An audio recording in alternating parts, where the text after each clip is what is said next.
children today or teens today, they don't want to be an X Factor, they want to be a vlogger. I think it's a fantastic idea. I would love to say that the idea just came from me, but actually it came from conversations with my little sister. I think it kind of gives them the basics, kind of the guidance that you need to start making YouTube videos. I think at the time when people like me, ages ago, started YouTube, it was pretty much kind of, you watched the video, you thought, hey, I could do it, and then you kind of gave it a go. She kept asking me, how do I set up a YouTube channel? How do I become a beauty blogger? And again, would love to say that I knew, and I would love to say that I had all the answers. I didn't, so I went away and Googled it and tried to search and tried to find something that I thought she would enjoy following or watching, even if it was a YouTube channel how-to or just a kit that spoke to her in her language. And there really was nothing. So the reason Boohoo link with bloggers is quite simple really. Boohoo needs to be part of our customers' everyday conversation. All our customers, they look at different influencers. So rather than traditional reading the press, rather than traditionally just getting all their media consumption from TV, vloggers and the like are actually much more kind of prominent in their everyday lives.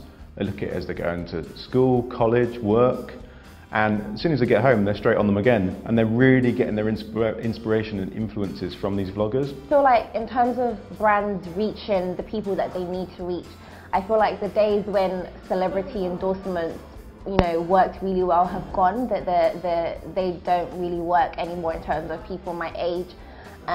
We identify with the people that we watch on YouTube, these influencers, and not just YouTube, you know, we have Instagram stars now as well.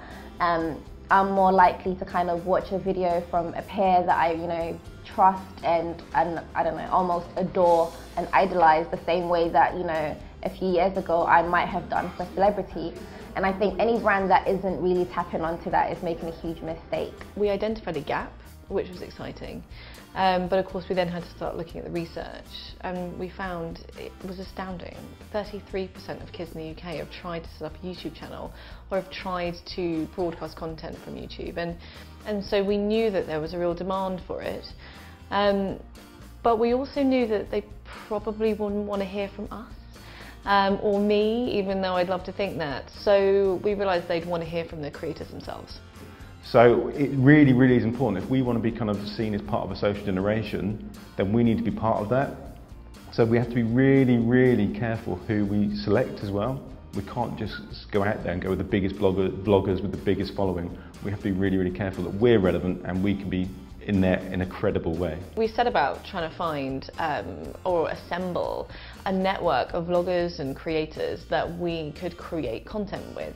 Whether it was the kids, whether it was content for the app, whether it was an offline experience, just things that we knew would excite the demographic, but also enable them and enable these aspiring vloggers. Now there's just so much to it, and there's so much you can do with it, that I think it really helps to kind of have, you know, this educational and fun structure in place that can really help young kids, you know, take and make the most of vlogging and YouTube.